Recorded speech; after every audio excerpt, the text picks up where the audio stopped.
Welcome to Mordona, everyone. Let's get you up to speed for Eureka Orthos. Obvious spoiler warning, but I will be showing footage from the deep dungeon and bosses, so spoiler warning. And we'll be covering the new palms, demi-clones, dread beasts, and floors 1 through 30, just in 10 floor chunks. Instead of palmanders, we now have protomanders, which are just the same thing. Lots of your favorites are returning, so I'm only going to cover the new ones real quick. The Palm of Lethargy. Palm of Lethargy afflicts all enemies on the current floor with a 9-minute slow.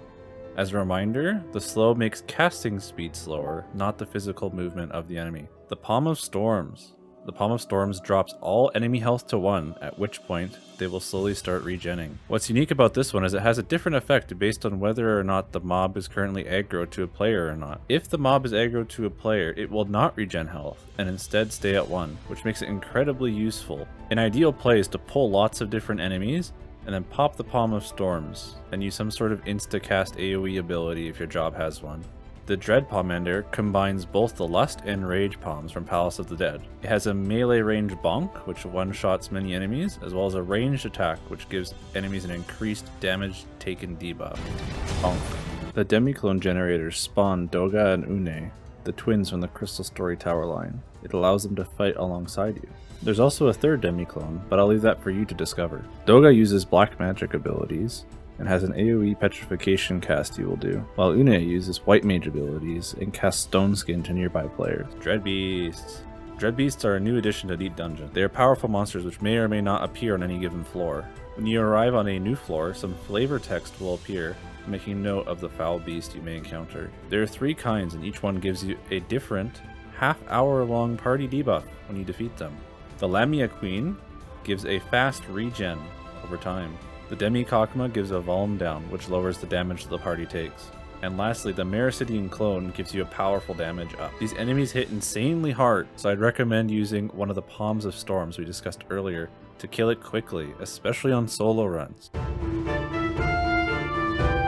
Let's talk about the patrols first. There are 3 possible patrols you can encounter on this floor: a Succubus, a Vasago, or a Fachan. The good news is that none of these are particularly noteworthy for damage or attack. Each has a stronger hit they do once in a while, but even on healer it wasn't unreasonable amounts of damage. Fachan does have a Conal look-away attack, but the range is quite short, so it's not too big a deal. So what enemies should you worry about? Grenades have an AoE attack called Big Burst, which will one-shot you if you are inside of its range. It does not telegraph this explosion until the very last second, so make sure you get away in time once you see the cast start.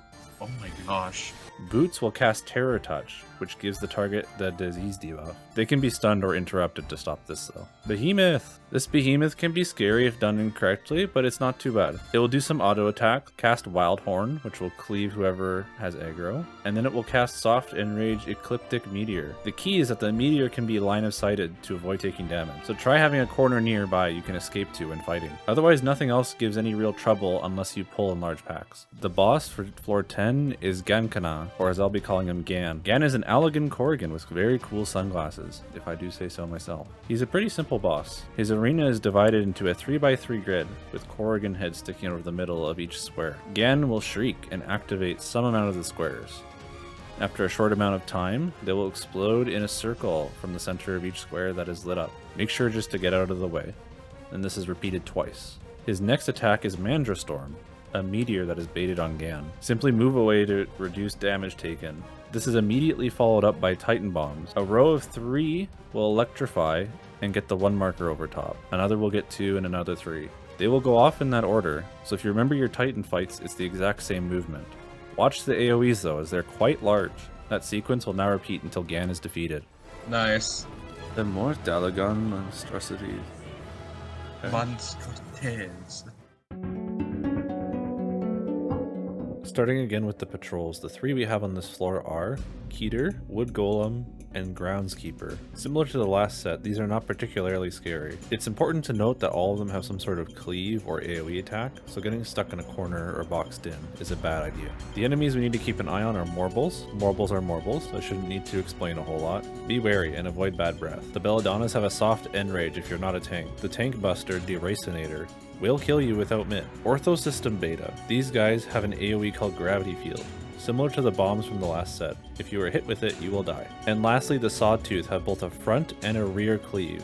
Watch where this enemy is positioned when in a party. There are no other major enemies of note, though if you are solo or want to go fast, the Spreelinas, Microsystems, and Hunters are extremely simple to fight. The second boss is even simpler than the first, if you can believe it. It has a total of 2 attacks. It will summon dragons and tether to them. Those dragons will then cast Swinge, a conal AoE attack. By looking at which are tethered, you can determine a safe spot. These just cycle between different rotating configurations the whole fight, including sets where one is immediately followed by another. The only other attack comes from the cloning node in the middle, who will cast Piercing Laser, a line AoE attack baited on the tank, or whoever has aggro.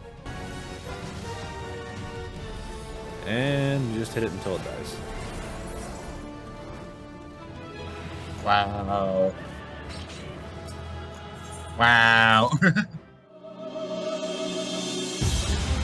The patrols for these floors are the Ortho Giant, Lesser Orthos Dragon, and Venara. The Giant has a line AoE attack, and that's about it. The Lesser Orthos Dragon has Swinge, just like the last boss, but not much else to note. Now the Venara, though, it's kinda spooky. It has a circle AoE called Scythe Tails, which does lots of damage, stuns whoever it hits, and then the Venara proceeds to charge at the stunned player, dealing massive damage.